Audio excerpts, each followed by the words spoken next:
Então, no superior da tela aí de vocês deve estar constando que a gravação foi iniciada, tá, pessoal? Com isso, a gente vai iniciar essa nossa aula. É a 10ª aula, então estamos completando 40 horas aula da matéria de diagnóstico. Já falamos sobre toda a parte documentacional, falamos sobre alguns equipamentos, falamos também sobre normativas da NTT, né, para fazer essa realização. Falamos sobre o sistema de ignição e hoje vamos falar sobre alguns equipamentos diagnósticos, a sua aplicabilidade e vamos comentar sobre alguns diagnósticos em cima de gerenciamento eletrônico, tá? Após isso, vou disponibilizar esse material para vocês no grupo, vou disponibilizar o vídeo lá no YouTube para quem precisa acessar ele posteriormente e também vou deixar para vocês aí vou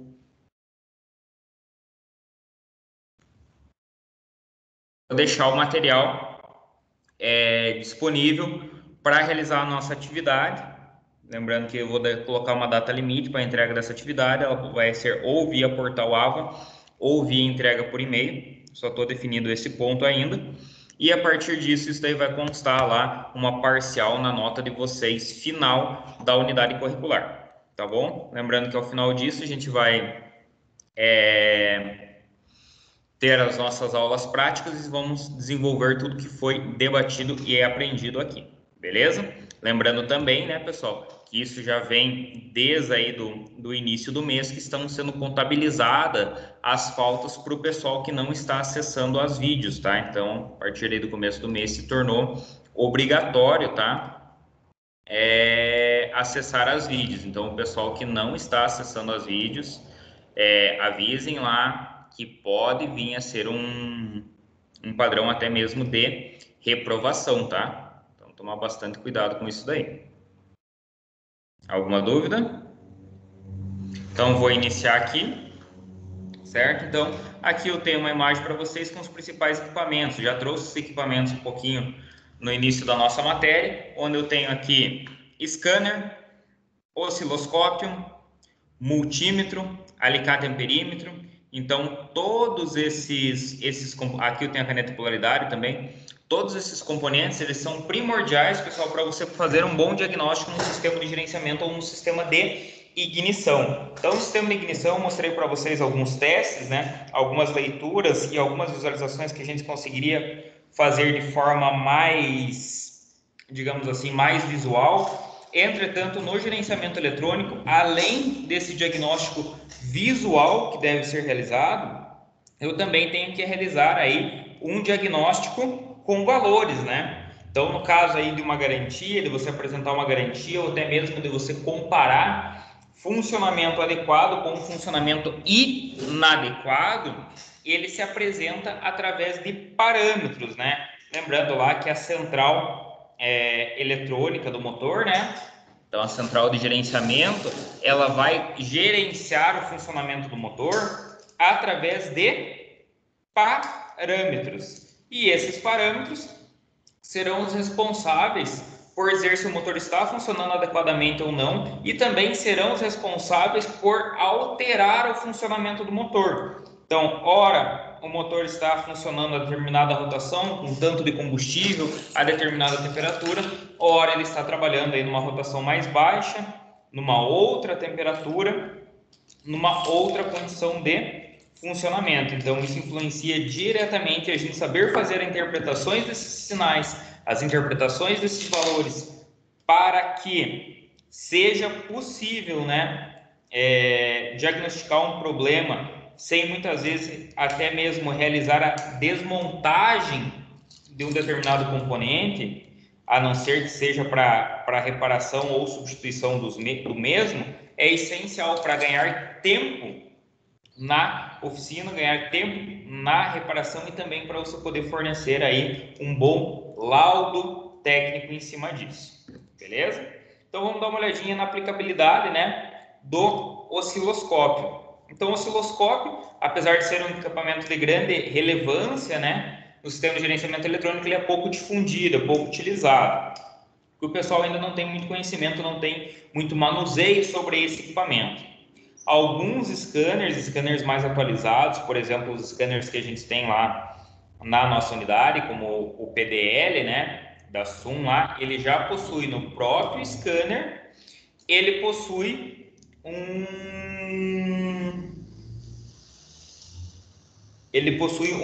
osciloscópio introduzido ao mesmo, tá? Então também tem esse ponto, eu posso ter apenas o osciloscópio, como eu posso ter um scanner onde o osciloscópio é agregado juntamente. Então, como equipamento de medição, o osciloscópio é amplamente utilizado na área de eletrônica embarcada, pois tem a capacidade de mensurar com precisões sinais que um multímetro não pode captar, principalmente ondas, tá, pessoal? Então, as ondas de um sensor de rotação, de um sensor de fase, a crescente variação de resistência ou de tensão de um sensor de temperatura, a variação de valores da sonda de oxigênio, né, de milivolts da sonda de oxigênio, tudo isso daí é possível você analisar a partir de um osciloscópio. Aqui eu tenho para vocês, por exemplo, a tela de um osciloscópio, certo? E ele traz aqui, ó, um exemplo de defeito bastante difícil de ser detectado com outros equipamentos, ou seja, um multímetro ou até mesmo um scanner, mas de fácil identificação com o osciloscópio é o empenamento ou danos em dentes da roda fônica do motor, que é a peça responsável, né? Então vocês sabem que a roda fônica ela fica interligada juntamente com o virabrequim e é o componente responsável por informar, né, a central de gerenciamento eletrônico a velocidade da árvore de manivelas do motor. E a partir dessa informação de velocidade do virabrequim do motor, né, da árvore de manivelas, são controlados outros pontos. Quais pontos, por exemplo? Tempo de injeção, momento que o combustível é injetado no interior do cilindro, o tempo, né, se é o avanço da ignição, né, o momento onde essa centelha ocorre, a quantia que vai abrir, né, a borboleta de admissão de ar, até mesmo o aumento da pressão de um turbocompressor, né, em motores que trabalham com pressão positiva. Então, todos esses valores, todos esses parâmetros, eles se alteram em parâmetros pré-estabelecidos na programação da central a partir da informação do sensor de rotação, por exemplo, a partir da rotação do virabrequim, a rotação da roda fônica. Então, olha que interessante.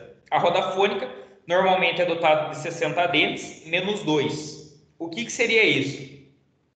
Vamos imaginar lá a roda fônica, que é uma espécie de uma engrenagem, né? Ela tem 60 dentes menos 2, ou seja, ela tem 58 dentes, só que eles não são devidamente espaçados. Seria o equivalente a esses 60 dentes faltarem 2 dentes. Por isso que o pessoal fala aí que é 60 menos 2 e não 58, tá? Então é justamente porque eles não estão exatamente bem divididos no espaço disposto, né? De forma que esses 2 dentes correspondem ao ponto morto superior, PMS, né, do primeiro cilindro do motor. Então, assim, eu consigo ter informação exatamente onde está ocorrendo o PMS do motor e, por consequência, eu consigo saber os 4 tempos do motor, consigo saber a partir dessa informação aonde está ocorrendo e qual tempo está ocorrendo no cilindro ao lado. Então, todos esses pontos aí são informados diretamente à central em tempo real e tempo extremamente rápido. Olha lá. Então, olha que interessante. Há casos em que uma trinca em um dos dentes da roda fônica pode gerar falhas de corte de aceleração e dificuldade na partida. Então, muitas vezes, quando você tem um problema, né, de gerenciamento eletrônico, ele pode realmente ser um problema de um sinal, de um sensor, ele pode ser o problema de um valor, né, de um sensor travado, um chicote rompido, mas ele também pode ser um defeito físico. E esse defeito físico ele pode ser compreendido, ele pode ser solucionado em uma reparação mecânica, né? Uma troca real de componentes. Então, com o scanner, por exemplo, é possível saber se há alguma falha na leitura do sensor de rotação que lê a rotação da roda fônica. Com o multímetro, utilizando a medição de frequência e tensão de corrente alternada, sabe-se quando se trata de um sensor do tipo indutivo. Então, lembra que aquele sensor lá, que a partir da variação de um metal, né, ele acaba fornecendo uma tensão alternada. Porém, é uma verificação mais grosseira e pouco precisa, tanto do multímetro quanto do osciloscópio.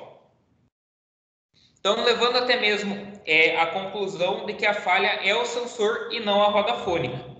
Já com o osciloscópio, há a possibilidade do reparador realizar uma leitura minuciosa de como está a integridade da roda fônica do motor do veículo, verificando também se o sensor está escolhendo o sinal corretamente, né? Está lendo essa informação de forma correta. Na sequência, você observa aí a imagem de um oscilograma. O que seria isso, né? Seria o diagrama de um osciloscópio. Então, o osciloscópio, o que ele traz? Ele é um gráfico que se apresenta na tela para você e você consegue fazer aí a interpretação desse modelo. Então, olha que interessante. Na sequência, é um osciloscópio com dois canais, né? Canal A e canal B. Colhendo em um dos canais o sinal do sensor de fase do veículo, representado pela linha verde, e relacionado com o comando de válvulas e o outro canal fazendo uma leitura do sensor de rotação, representado pela linha amarela. Então, eu tenho duas linhas. Acredito que para vocês aí vai ficar um pouquinho mais difícil de ver. Eu vou aumentar aqui para ver se melhora a visualização para vocês. Então, eu tenho aqui linha verde, comando de válvulas, linha amarela, virabrequim. Então, olha lá. Tenho aqui, ó, cilindro 4, cilindro 2, cilindro 1 e cilindro 3. Tenho as duas voltas na árvore de manivela, né? Para que ocorra os 4 tempos em um motor. E eu tenho aqui, ó, tudo ocorrendo corretamente. Tudo ocorrendo corretamente. Tudo ocorrendo corretamente. Entretanto, aqui, ó, eu tenho uma falha.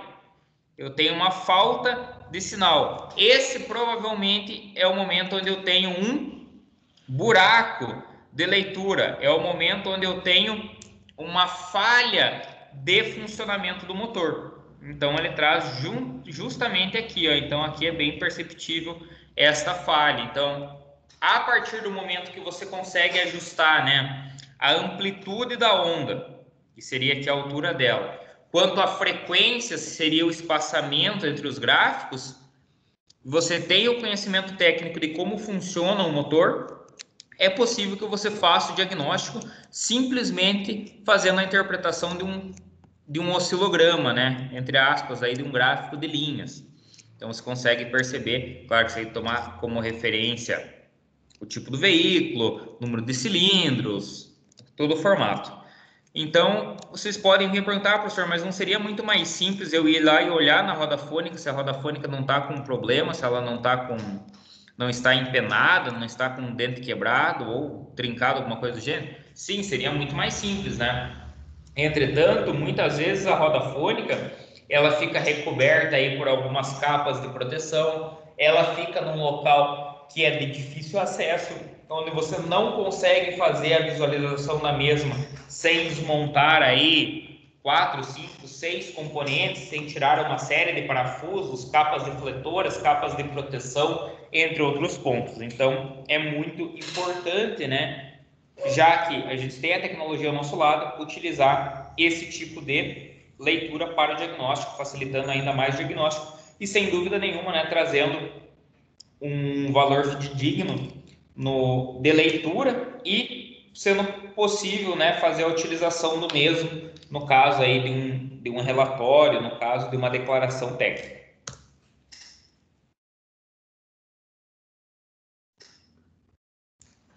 Então, eu posso fazer mais algumas leituras, né, com o osciloscópio.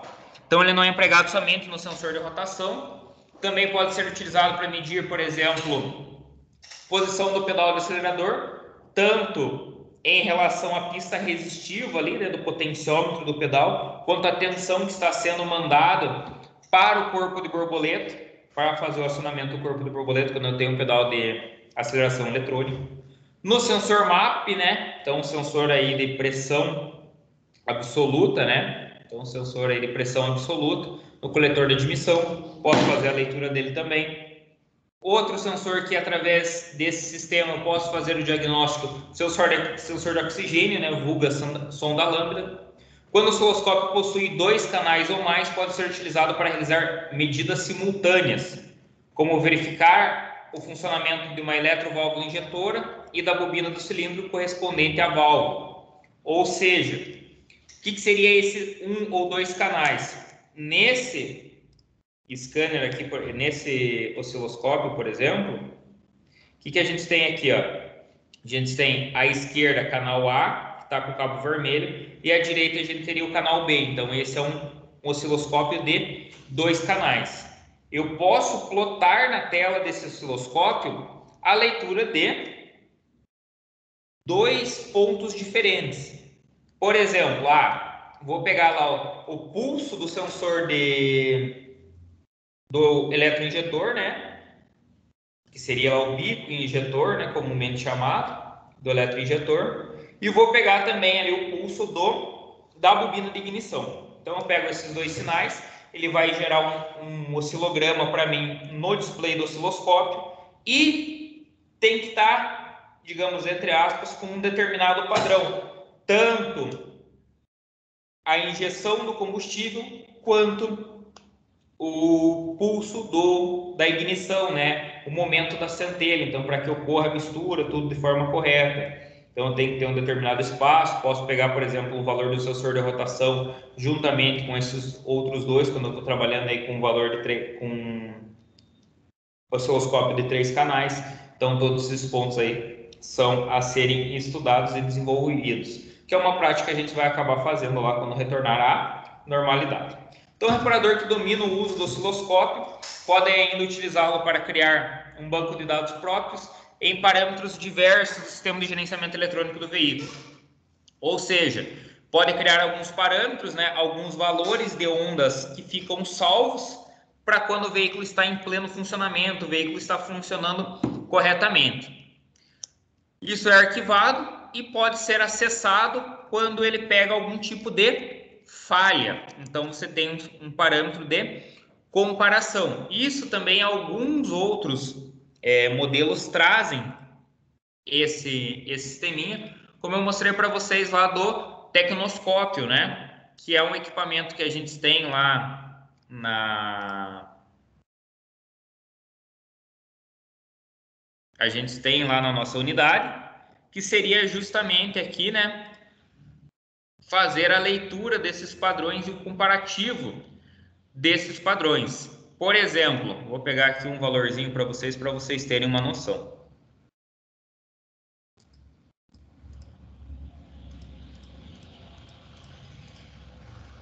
Então, só um instantinho aqui.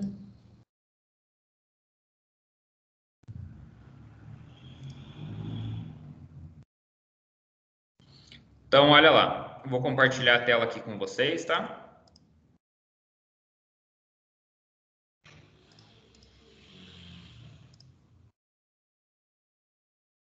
Então, esse daqui, pessoal, é a tela do tecnoscópio, que ele é um osciloscópio, porém um osciloscópio sem tela, né? Ele é uma interface que você vai comunicar juntamente ao computador.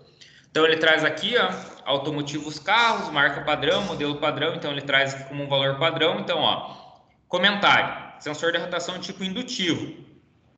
Sinal do sensor de rotação indutivo do motor Fire. Então, um motorzinho lá que equipa a linha Fiat, né? Siena, Palio, Strada, Uno, entre outros. Pode ser comparado como todo tipo de sensor de rotação indutivo. Para esse sensor, temos com 2 ou 3 fios. A diferença é que algum tem uma malha de aterramento, não está ligado ao chicote da central, está somente ao terra. Dependendo do veículo, o sinal pode dar diferença no modelo que fica no fundo da tela. Para apagar o sinal modelo, é só clicar 2 vezes no cursor da esquerda sobre a tela, onde inicia o sinal. Então, vou fechar aqui, ó. Aqui ele tem como você vai fazer a leitura, né? Então, aqui, ó, trabalho com 3 fios. Um fio de aterramento, os 2 fios de alimentação. Então, eu vou fazer aqui a leitura por trás do terminal, sempre com ele ligado. Então, vem aqui.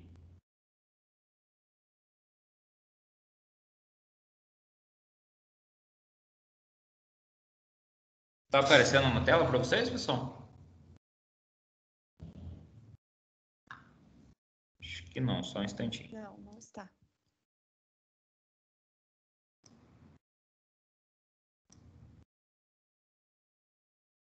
Aí, agora apareceu, né? Então, aqui eu tenho a leitura padrão de um sensor indutivo. Então, perceba lá, aqui, entre aspas, né, eu teria os meus 60 dentes. E aqui eu tenho a falha do -2. Então, aqui eu tenho uma volta completa do virabrequim. Isso no canal A. Vamos pegar o canal B agora, né? Então, no canal B, eu vou vir aqui e vou colocar o sensor. Vamos ver aqui um outro sensor que a gente pode colocar. Posição da borboleta, fase. Um instantinho. Que a gente possa ter um comparativo bacana, né? Sensor de fase.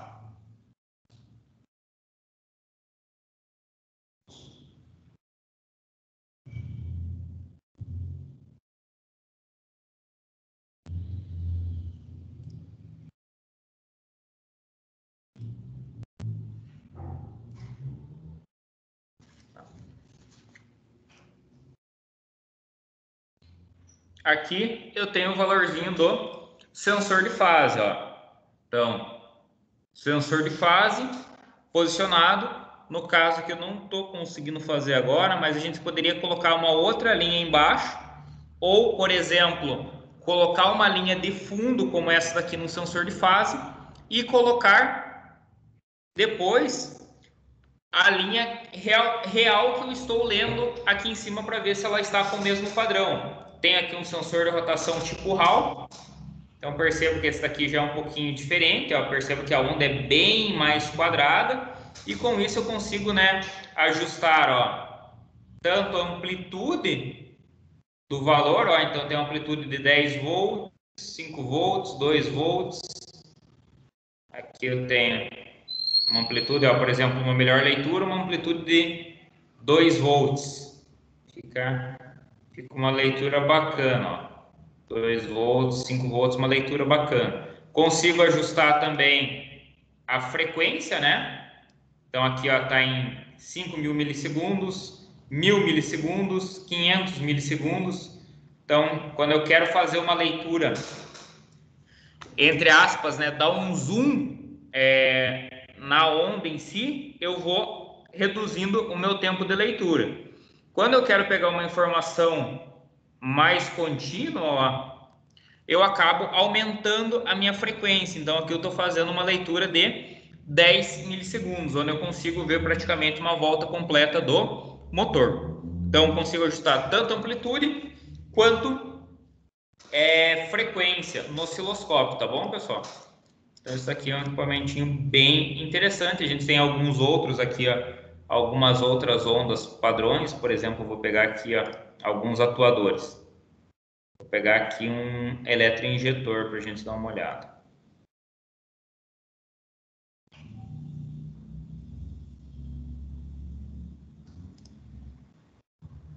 Olha aí, a gente tem um valor de um eletroinjetor. Como que ele faz a leitura? Então vem aqui e aqui está o momento onde ocorre, né, o pico da injeção. Então tudo isso daqui a gente também pode ajustar tamanho de amplitude para fazer, podemos ajustar a frequência para fazer uma análise mais pontual desse gráfico e interpretar um possível defeito.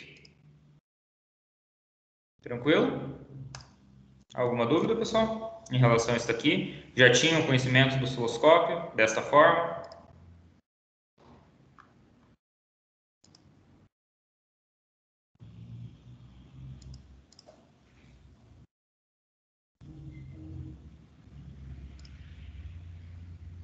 Então, vou dar continuidade aqui.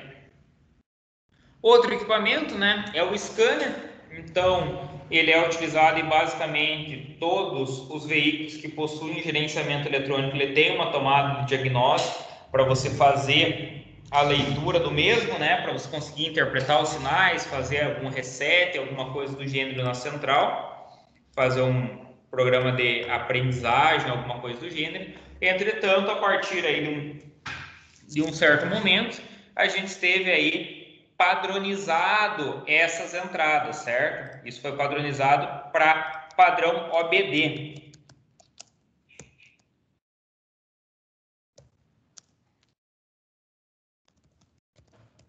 E esse padrão OBD, pessoal, ele foi introduzido na legislação brasileira, tá? Hoje em dia a gente utiliza OBD 2. Então, sendo assim, a partir de 2010, então todo e qualquer veículo que você pegue a partir de 2010, ele tem que trazer como comunicação, né, como conector para você se comunicar com a central de funcionamento do motor, o padrão OBD2. Claro, ele pode estar disposto em lugares diferentes, mas tem que ter o mesmo modelinho, né, de encaixe, que daí você consegue comunicar através de apenas um conector de diagnose, né?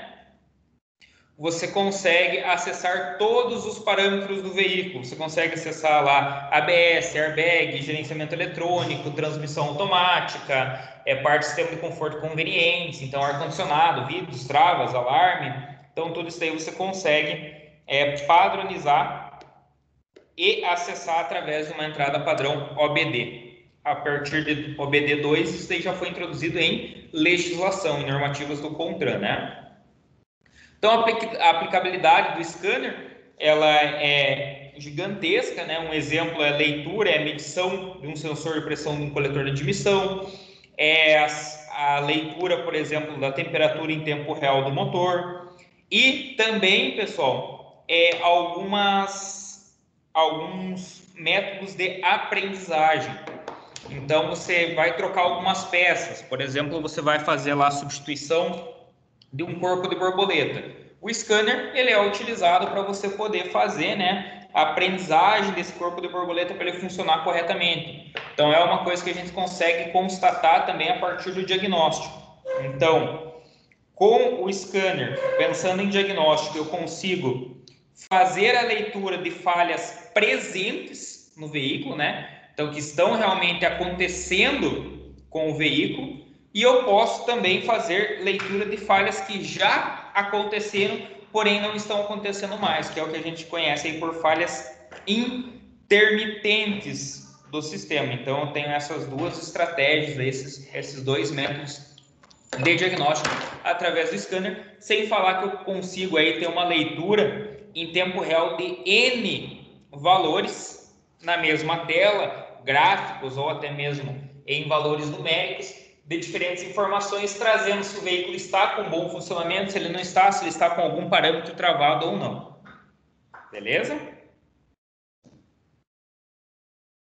Então, a aplicabilidade, né, além de leitura de falhas e parâmetros de funcionamento, também permite realizar atuações no sistema de gerenciamento eletrônico, como testar vários atuadores e relés. Então, consigo testar as eletroválvulas de combustível, né? Então, consigo acionar e desacionar os eletroinjetores, consigo acionar e desacionar a bomba de combustível, corpo de borboleta, então, motor do sistema de direção elétrica, sistema de iluminação, módulo eletrohidráulico do ABS. Então eu consigo fazer testes em tempo real, consigo simular como se esses componentes estivessem funcionando realmente durante o deslocamento do veículo, porém sem nem mesmo necessitar funcionar o mesmo.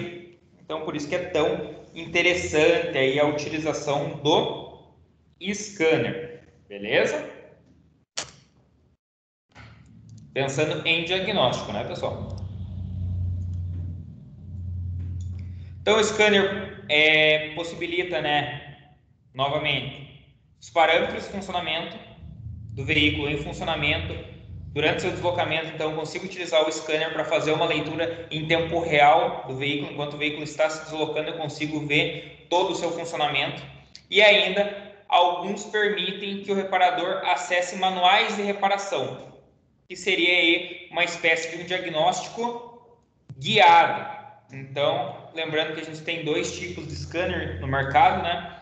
Os de uso geral, que são multimarcas, e os dedicados para cada fabricante. Então, tem um multímetro específico para Fiat, um scanner específico para Fiat, um scanner específico para Renault, outro para Volkswagen, e eu tenho multimarcas aí que eu consigo acessar a todos, porém, muitas vezes eu não consigo ter todas as funções que aquele scanner dedicado, aquele scanner próprio da marca teria, mas consigo fazer aí com conhecimentos técnicos, a ajuda de outros equipamentos, como multímetro, osciloscópio, eu consigo fazer uma leitura tão boa ou até melhor do que eu faria com um scanner dedicado da marca.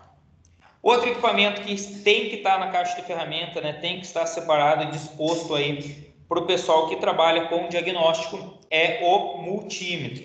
Então, ele é responsável por muitos diagnósticos automotivos, relacionado em sistemas eletroeletrônicos de forma geral, tanto faz conforto e conveniência, quanto a parte de iluminação, sinalização, que a gente já comentou, quanto a parte de gerenciamento eletrônico. Ele faz a leitura de alguns parâmetros, né? Principais: tensão, corrente, resistência e frequência. Esses são os pontos que a gente trabalha. Não vou me aprofundar, só trouxe aqui para citar realmente para vocês, pois é algo que a gente necessita no mercado. Um equipamento que é, digamos assim, consideravelmente compacto, e você consegue ter aí N valores. Muitas vezes você começa a interpretar um sinal, você inicia fazendo um diagnóstico com o multímetro, passa para o scanner e depois ainda passa para o osciloscópio para ter uma confirmação real do que está acontecendo de errado com aquele componente. Então, nenhum deles podem ser descartados. Outro equipamento também que é bacana é a caneta de polaridade, né? Então, a caneta de polaridade ela é considerada um instrumento de medição bastante simples quando comparado aos demais, né? E ela veio aí para substituir o que a gente conhecia antigamente lá pela lâmpada de teste. Então, vocês devem ter conhecido aquelas mecânicas mais antigas, né? Tinha a lâmpada de teste, que era um componente onde tinha uma alimentação positiva e negativa numa lâmpada, e a partir disso eu aterrava essa lâmpada e ia trabalhando ali, muitas vezes com um alfinete, com uma serrinha de cortar ferro, ia cutucando e descascando fios ali para encontrar uma alimentação positiva, para ver se chegava positivo alguma coisa do gênero, tá? Qual que é a principal função da caneta de polaridade, né? É a verificação de polaridade do circuito elétrico e eletrônico. Basicamente, ele é constituído por 2 ou 3 LEDs: positivo, negativo e neutro. E outros ainda trazem, por exemplo, aqui eu tenho uma caneta de polaridade, né? Então, ó, positivo, negativo e neutro. E outros mais modernos ainda trazem até o valor de tensão que está chegando naquele determinado componente.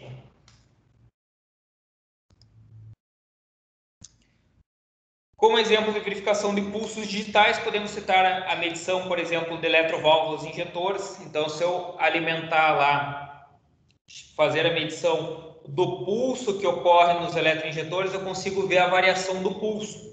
Então, vejo que a lâmpada começa a piscar mais rapidamente e consegue piscar mais lentamente, que é uma variação que eu não consigo constatar com o multímetro, porque o multímetro não tem velocidade de processamento suficiente para isso. Mas mesmo assim, com o multímetro eu não consigo constatar. Com o scanner eu consigo saber se ele está funcionando ou não.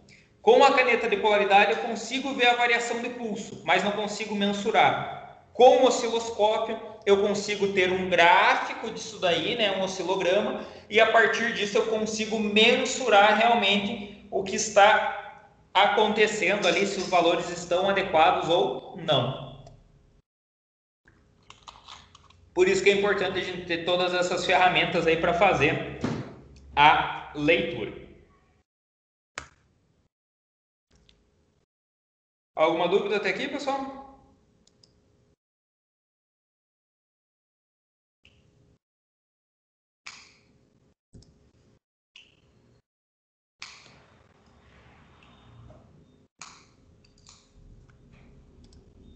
alguém comentou. Estou tranquilo, beleza. Então vou dar continuidade aqui, tá bom?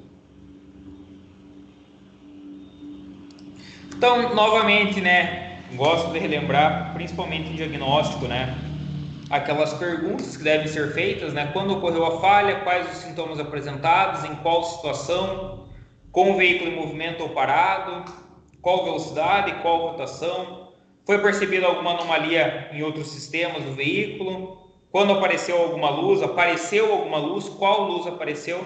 Então, tudo isso daí é extremamente importante para a gente conseguir fazer um diagnóstico além das ferramentas.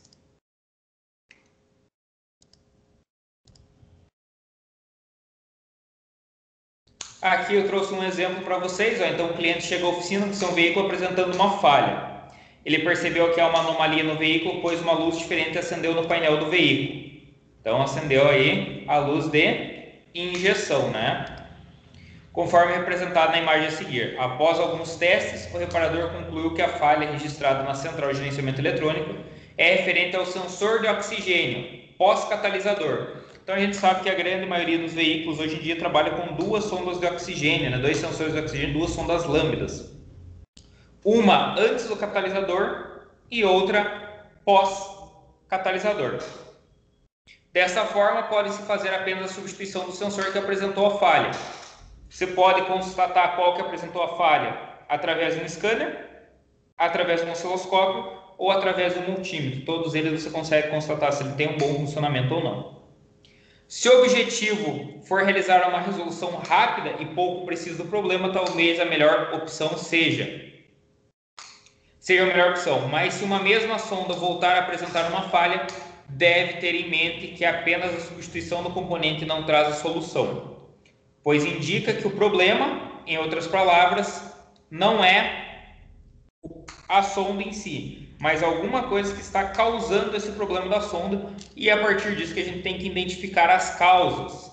Lembrando, né, que a sonda de oxigênio, já trouxe esse exemplo justamente por causa disso, a sonda de oxigênio ela é primordial para fazer a ajustagem do controle de combustível que é injetado no cilindro, né? Então essa quantia de combustível ela é essencial para o bom funcionamento, né? E tem como referência os valores que são informados no sensor de rotação. Então, o sensor de rotação informa esses valores e, a partir disso, eles acabam colocando todos esses pontos de funcionamento. Beleza?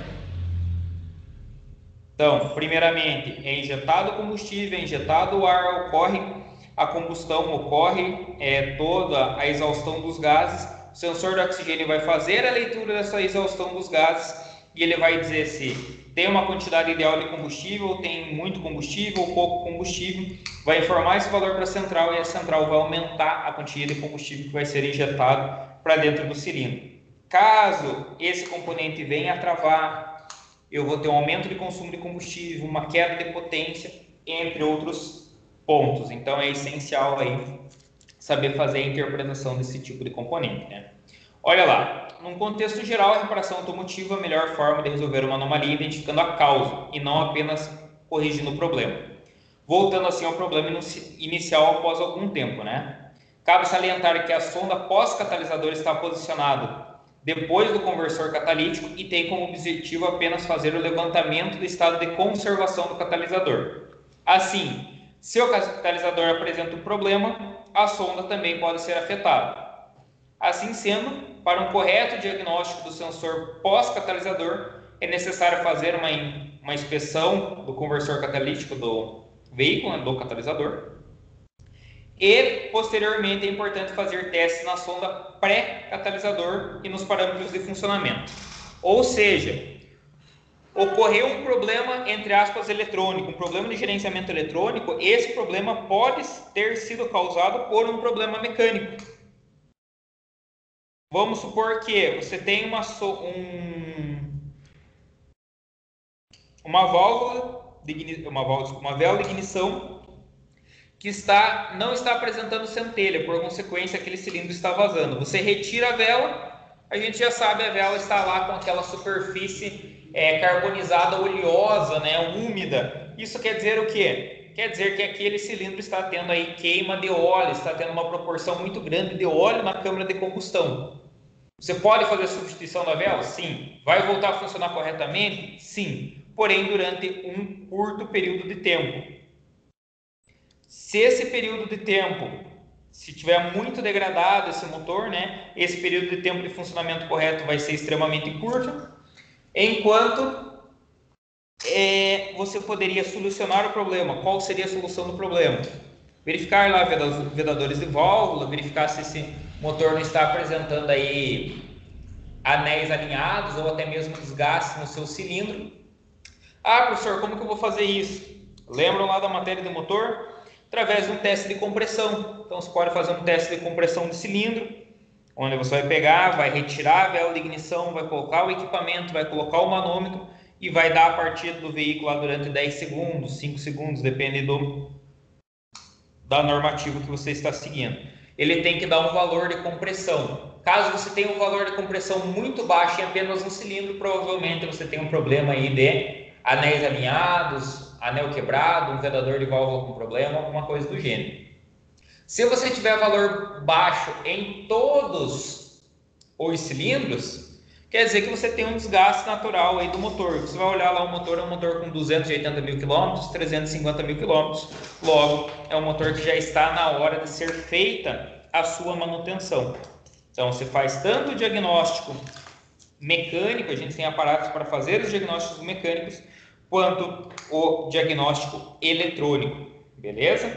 Hoje em dia, pessoal, já existem aí alguns motores mais modernos, que existe uma série de sensores que através, muitas vezes, de uma leitura de osciloscópio, você consegue dizer se o motor está desgastado, se ele não está desgastado, como ele está desgastado. Então tudo isso aí acaba auxiliando, né, no momento da reparação, ganhando tempo e trazendo ainda mais um diagnóstico assertivo.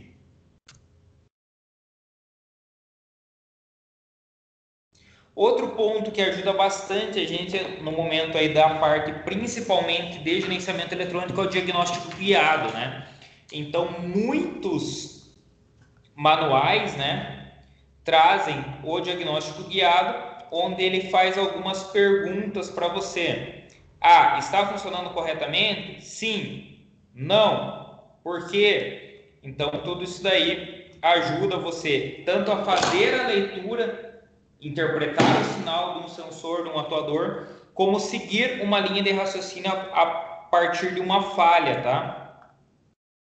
Então você tem uma falha acontecendo lá naquele motor, você tem uma falha acontecendo em um determinado ponto e você segue um diagnóstico guiado. Alguns scanners multimarcas trazem isso. A grande maioria da literatura técnica, que hoje em dia em grande parte é online, né, das montadoras, trazem também esse sistema de leitura, e algumas empresas, como eu comentei para vocês lá, Ciclo Engenharia podem trazer em determinados pontos esse tipo de leitura, tá? Mas novamente não é alguma coisa que é uma certeza que traz a todos. Ele é um diagnóstico guiado, ele vai te auxiliar, mas você não pode tomar isso como verdade. Tem que fazer as leituras de todos os parâmetros, fazer a interpretação. Lembrando, né, que cada caso é um caso, e é muito interessante, eu sempre brinco, né, que não existe nada mais diferente do que 10 carros iguais. Então, cada carro se comporta como um jeito, é utilizado de uma forma, tem uma histórico de manutenção, instalação de acessórios diferente. Então isso daí também influencia durante a vida útil do veículo e durante a manutenção do mesmo. Aqui eu vou mostrar um exemplo de diagnóstico guiado para vocês, ó. Por exemplo, ó, que seria um sistema de diagnóstico por sintomas. Então, você como reparador ou futuro reparador, né, deverá estar preparado para mais diversas situações envolvendo o veículo e apresentar falhas no sistema de gerenciamento eletrônico. A seguir, você pode consultar um compilado de sintomas e as principais causas. Isso a gente encontra bastante, olha lá. Atuador do corpo de borboleta inoperante ou com mau funcionamento. O que acontece? Ele traz lá para você uma solução para isso. Então, o veículo não acelera, né? Esse é a causa, é o teu defeito, né? O teu defeito é o veículo não acelera. O que pode ser? Atuador do corpo de borboleta inoperante com mau funcionamento, chicote elétrico rompido, amassado ou com terminais danificados e oxidados, componentes do sistema de combustível danificado ou obstruído, falta de aterramento, tensão da bateria muito baixa, TPS danificado. Então, ele traz um sintoma e traz 1, 2, 3, 4, 5, 6, 7, 8, 9. As 9 causas mais possíveis. Pode ser que a causa real não esteja compilada aqui dentro? Sim, pode acontecer. Mas há uma grande probabilidade também que ela esteja aqui dentro. Então, é muito importante a gente fazer essa verificação. Veículo oscilando, né? Componentes do sistema de combustível danificado ou obstruído. Quem seriam esses componentes?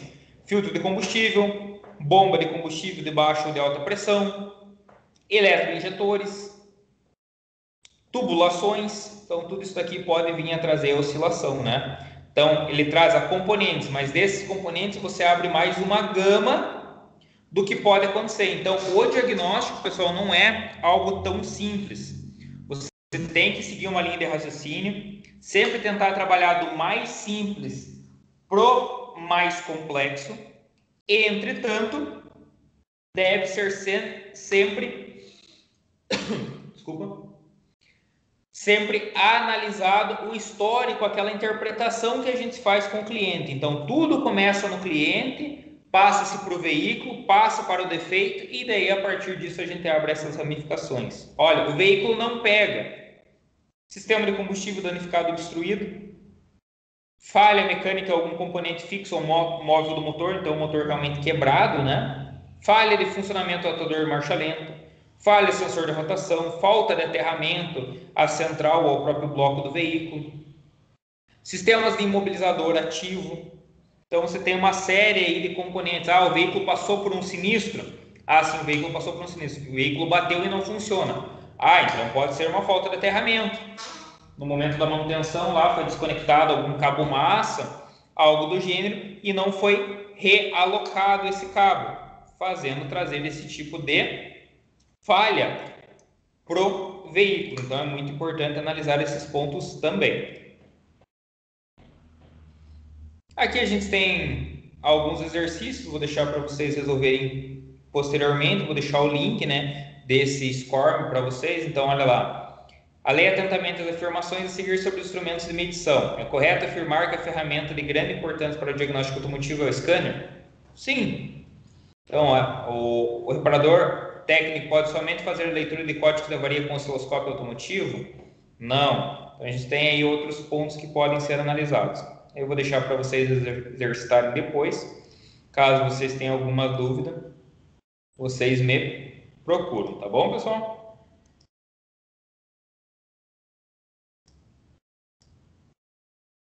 Eu vou pular aqui só um instantinho. E aqui a gente tem a parte de manutenção, né? A manutenção do sistema de injeção eletrônico, pensando aí no ciclo Otto, ela pode acontecer de forma eletrônica, quando você faz a manutenção através de uma reprogramação eletrônica, através de um scanner, né? Ou ela se torna realmente física, quando é necessário você fazer a troca do componente. Então, isso sempre deve ser analisado. Então, tenho lá, testes nos sensores, né? Então, que tipo de testes eu posso fazer nos sensores? Basicamente, eu trabalho com 3 testes. Teste de tensão, teste de resistência e teste de frequência, tá?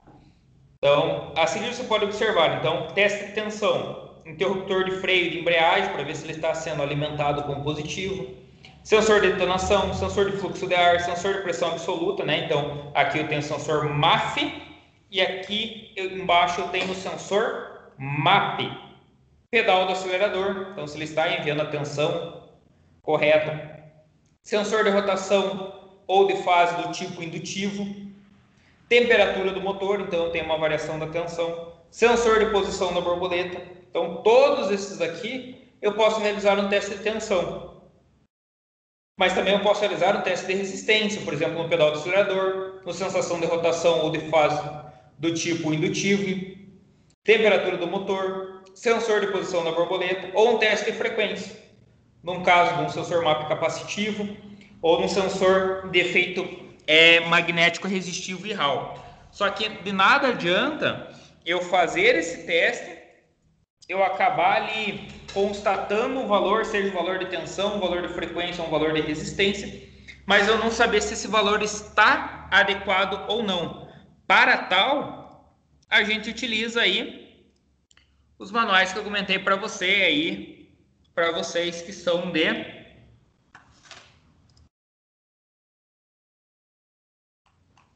que trazem parâmetros. Por exemplo, vou pegar aqui um sensor de temperatura, ó. Então, controle do motor, ó. Palio, Siena, Strada, 1.48 válvulas ou 1.88 válvulas. Então, medida de tensão. A unidade de gerenciamento do motor conectada, sensor conectado, chave de ignição ligada, meça a tensão entre os dois fios do sensor de temperatura, introduzindo uma agulha pela parte de trás do conector do sensor. Por quê? Porque ele deve estar conectado, né? Ou do conector da unidade de comando. Utilize um chicote adaptador, caso possua, né? No sensor, utilize os terminais 1 e 2. Já na unidade de comando, utilize os terminais 58 e 69. Então, ele traz todo um parâmetro de como você vai fazer a leitura, como você vai fazer até mesmo o teste, como elaborar o teste no veículo. Esses tipos de literatura técnica trazem esse apoio a você. Isso para medir tensão. Para medir resistência, unidade de gerenciamento eletrônica do motor desconectada. Eu percebo que eu tenho diferença aqui. Sensor conectado, chave de ignição desligada. Meça a resistência do sensor utilizando a extensão do próprio chicote do veículo. Ou seja, conecta o ohmímetro, então você vai pegar o multímetro e vai colocar na escala de ohms, né? Vai utilizar ele como ohmímetro. Nos terminais correspondentes ao sensor de temperatura. No conector da unidade de gerenciamento eletrônico, para isso utiliza os terminais 58 e 69. Ou diretamente no componente se ele estiver desconectado. Vamos utilizar esse exemplo. Quando eu faço a leitura nos terminais, né, 58 e 69, eu vou medir também o chicote do veículo, certo? Então, eu vou medir a resistência que o chicote apresenta até a informação chegar na central. Quando eu meço diretamente nos terminais, eu desconsidero a resistência do chicote. Mas daí, professor, como que eu vou saber qual que é o 58 e o 69? Nesse diagraminha aqui, eu subo e venho aqui, ó. Então, aqui eu tenho, ó, sensor de temperatura da água pino 1 e o 59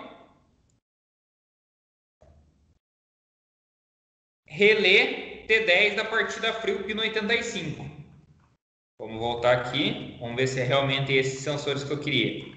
Esse terminal. Não, eu não queria esses terminais, eu queria o... Opa, esse daqui é do ar, perdão. Eu queria o 58 e o 69. Vamos lá, esse daqui não me interessa. Vamos dar uma olhada lá no 69. Vem aqui 69, sensor de temperatura da água pino 2. Então é esses dois. Vamos achar aqui o 58. Então eu venho aqui, ó. Aqui eu sei que é o 59, então o pino 58 tá aqui, ó. Pino 58. Agora preciso achar o 69. Então vem aqui, ó, 67, 68, 69. Ah, professor, como que você tem certeza que esse daqui é o 69? Olha lá. Se esse daqui não for o 69, o que acontece? 60, 70, 71, 72, 73. Então, realmente, esse daqui é o pino 69. Então, vou vir aqui, conecto no 58, conecto no 69, consigo medir a resistência do chicote juntamente com o sensor. Com isso, já consigo testar, já consigo verificar se esse chicote está rompido ou não, se esse chicote está apresentando uma grande resistência ou não, se esse chicote está em curto ou não, e também consigo constatar lá a variação de resistência do sensor. Vamos descer aqui. Voltar lá onde a gente estava fazendo a leitura. Então eu tenho lá, ó, eu tenho aqui um gráfico de tensão, né, por temperatura. Então, conforme maior é a tensão, menor é a temperatura. Então, tensão alta, temperatura baixa. Conforme vai aumentando a tensão, vai reduzindo a tensão, vai aumentando a temperatura. Vamos pegar aqui, por exemplo, 100 graus. Em 100 graus, eu tenho 0,54, olha lá. 100 graus eu tenho aqui, basicamente nesse ponto aqui, ó. Então, perceba que ela está um pouquinho acima de meio volt. Ah, professor, e esse gráfico? Esse gráfico você consegue constatar ele fazendo a leitura durante um determinado tempo, né? Então, eu vou pegar lá, funcionei o motor e vou acompanhar o aumento da temperatura dele até que liga o eletroventilador. Então, você pega lá de 30 em 30 segundos, você mede a tensão do sensor. A tensão do sensor é de 4 volts. Então, a água está em 0 graus. A temperatura a tensão do sensor é de 2,10 volts. Então, ele está aproximadamente com 40 graus. E você consegue montar esse gráfico. Em alguns casos, você também consegue acompanhar isso daí com o osciloscópio. Ou até mesmo com o scanner. O scanner você consegue fazer uma gravação, né, da leitura dos dados e consegue ver essa variação aqui no gráfico. Beleza? Lembrando sempre, né, que a gente tem dois tipos de sensor de temperatura, né? Tanto faz de ar quanto de líquido de arrefecimento, né? Tipo NTC e PTC, né? Coeficiente de temperatura positivo e coeficiente de temperatura negativo. Quanto maior a temperatura, menor a resistência, maior a tensão. E vice-versa. A gente tem esses dois tipos que vocês já estudaram lá na parte de gerenciamento eletrônico. Outra coisa que é bem interessante também que esse tipo de material de consulta traz, pessoal, são aqueles parâmetros, né, que a gente tinha estudado anteriormente. Vamos vir aqui nos parâmetros, só um instantinho.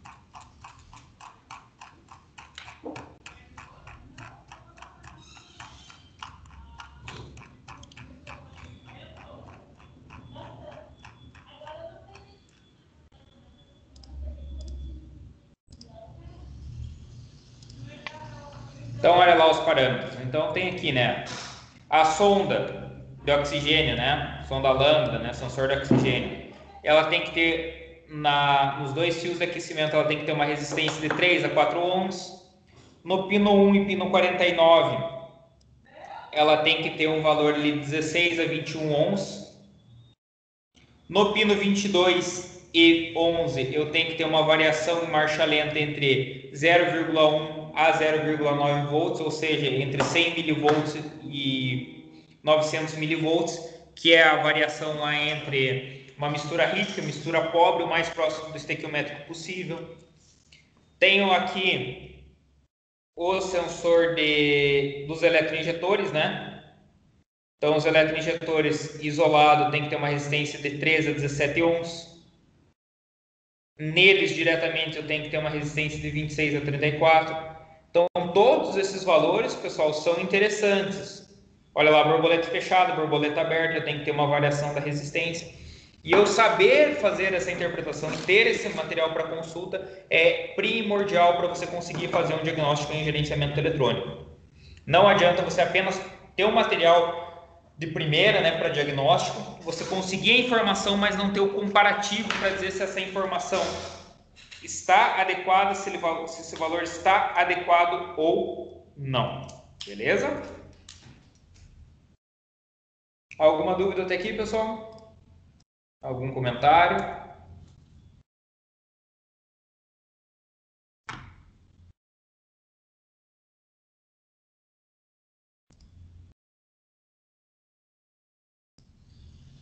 Estão me ouvindo tranquilamente aí, pessoal?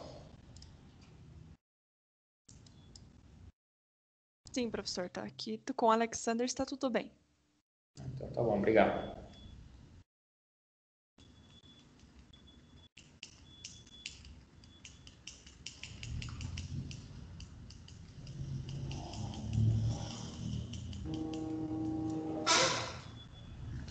Então eu vou fechar aqui, pessoal, eu vou compartilhar novamente aquela outra tela que a gente estava trabalhando, tá bom? Só um instantinho.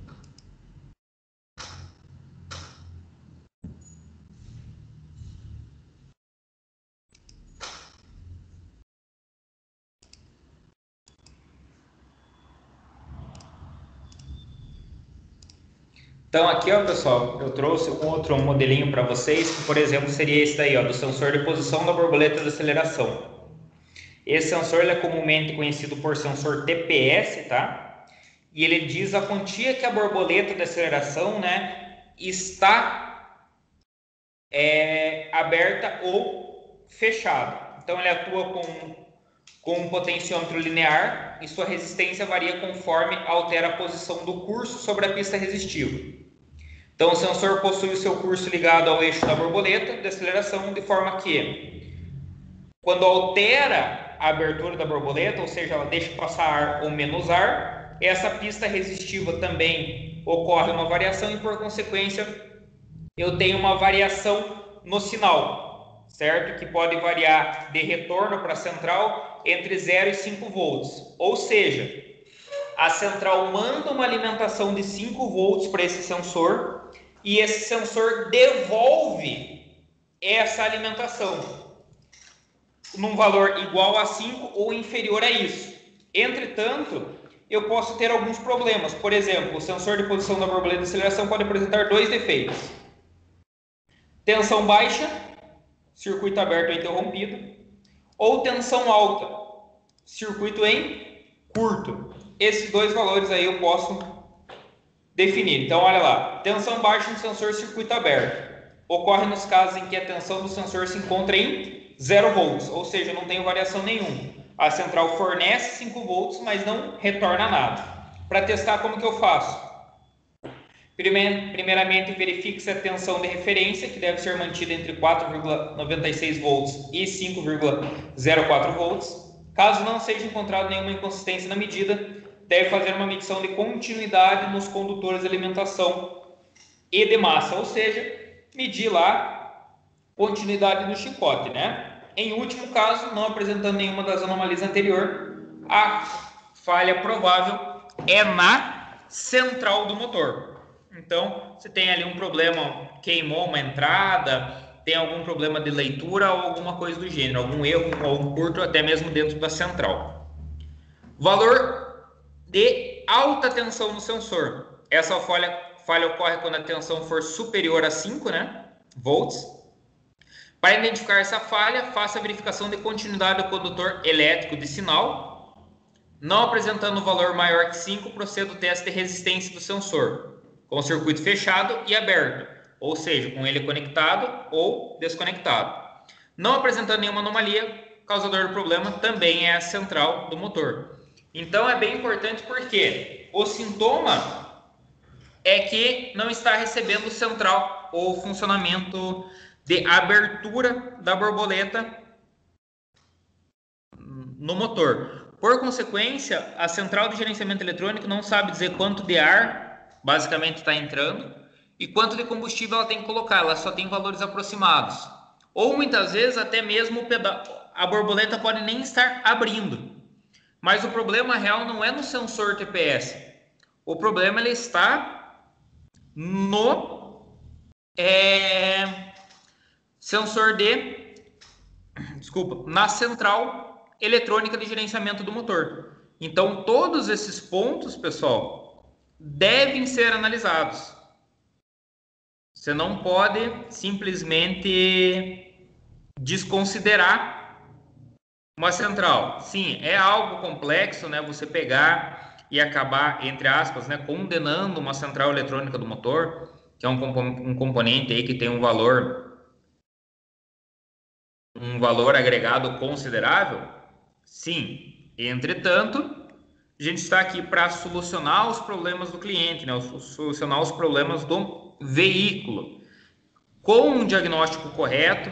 Então, fazendo o diagnóstico de forma adequada, com todos os passos, com todas as parametrizações, não é necessário você ter medo de condenar um componente, tá bom? Então, é isso aí que eu queria falar para vocês. O importante é que você tenha consciência de que a partir dos testes corretos, a partir do diagnóstico correto, você pode sim indicar ou não a substituição de um componente, por mais que ele tenha um valor agregado considerável. Então, você fazer o diagnóstico para ter uma troca de um componente, para fazer uma substituição assertiva, é primordial hoje em dia, principalmente quando os componentes aí os veículos estão apresentando aí uma comunicação entre centrais, né, Redicam ainda maior, eletrônica embarcada maior e custo efetivos de peças maiores também.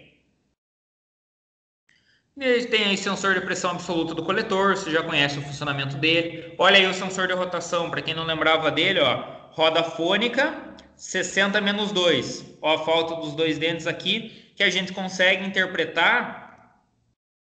Deixa eu abrir de novo o osciloscópio para vocês lá.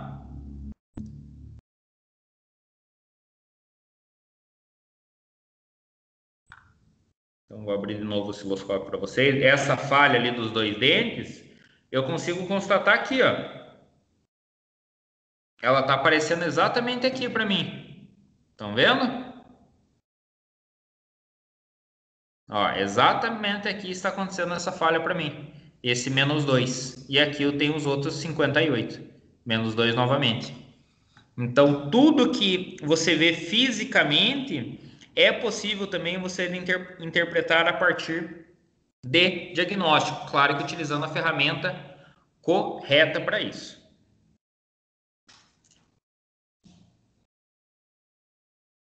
Aqui eu trouxe uma animaçãozinha para vocês, ó.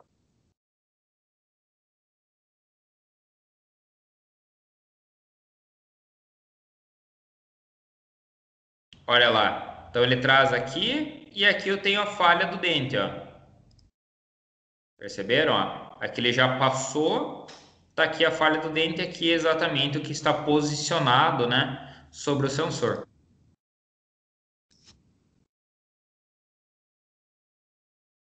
Ó, aqui eu quase consegui pegar. Aí, ó. Percebo que a falha tá exatamente sobre o sensor. E aqui que é a minha linha de referência, ó, percebo que a falha está aparecendo aqui na leitura do osciloscópio, no caso. Claro que aqui é uma onda mais... Como eu pude falar para vocês? Mais grosseira, né? Mas é possível você observar aqui, ó, tranquilamente.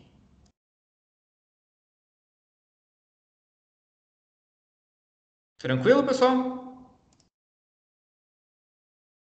E aqui o sensor de fase, ó. Perceba que o sensor de fase, que é um outro componente que eu mostrei para vocês, que ele traz uma outra leitura, ele pode funcionar, ele funciona em conjunto com o sensor de rotação. E como que ele funciona, né? Ele é bastante semelhante ao sensor de rotação, porém, ele baseia-se na rotação do motor, mas em vez de fazer a leitura da roda fônica solidária à árvore de manivela, ele faz a leitura de uma roda fônica que fica no comando de válvulas e fornece a leitura para a central de um ajuste mais fino, né? do sensor de rotação, então ele trabalha junto com o sinal do sensor de rotação, digamos assim, no momento da leitura da central, visto que o sensor de rotação apenas avisa a central que o primeiro cilindro se encontra em movimento. Já o sensor de fase informa em qual dos 4 tempos o primeiro cilindro se encontra. E a partir dessa referência do primeiro cilindro, né? Então, a partir da referência desse primeiro cilindro, qual tempo ele se encontra e aonde ele está, a central de gerenciamento eletrônico do motor comanda o funcionamento para os demais cilindros em subsequência.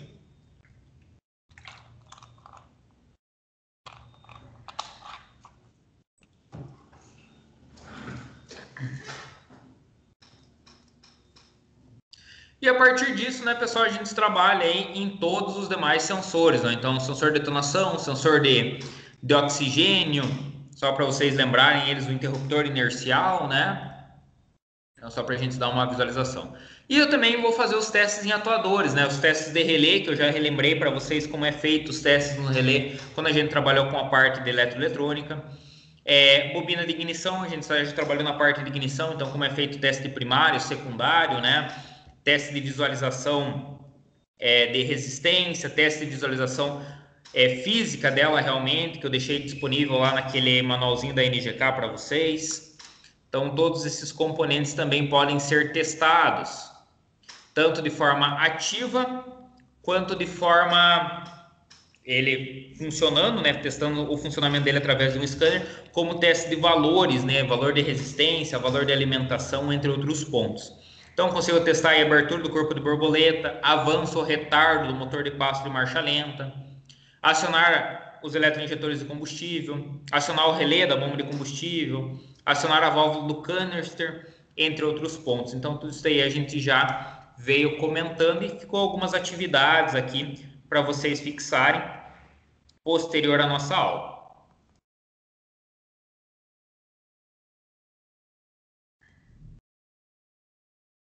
Opa, acabou voltando aqui. Aqui tem algumas atividades, né? Esses exercícios eu vou deixar para vocês fazerem depois. E aqui tem algumas contextualizações, pessoal. Por exemplo, chega um veículo lá com o tanque cheio, mas ele não funciona. O que pode ser? Então, todos esses pontos aí também eu vou deixar disponível para vocês acessarem depois no link, para vocês contextualizarem, fazerem a leitura com calma e a partir disso diagnosticar esses problemas dessa simulaçãozinha. Deixou aqui, né? E agora? Ligou ou não, né? Então, a gente está fazendo o diagnóstico, a gente está fazendo de forma geral, né? Desde a parte de suspensão, direção, freio, no caso de uma revisão aí de férias, quanto da parte de eletrônica, na sinalização, iluminação, quanto também estamos vendo aí toda a parte de gerenciamento eletrônico, que é uma das partes onde mais é trabalhado o diagnóstico, e vai ser um dos pontos que a gente vai acabar dando ênfase quando retornarmos às aulas práticas. Beleza, pessoal?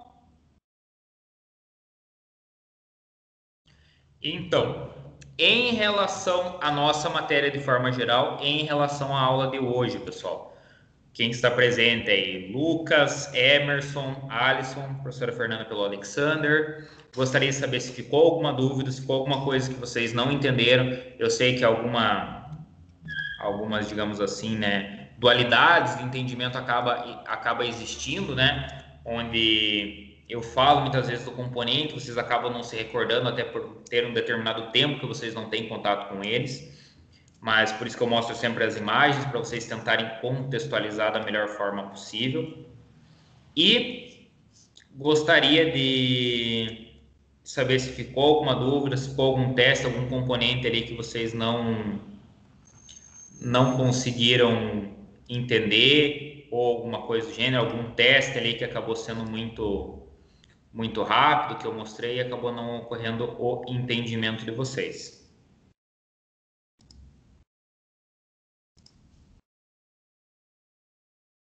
O Alexander falou que tá tudo bem, professor. E por enquanto não tem dúvidas.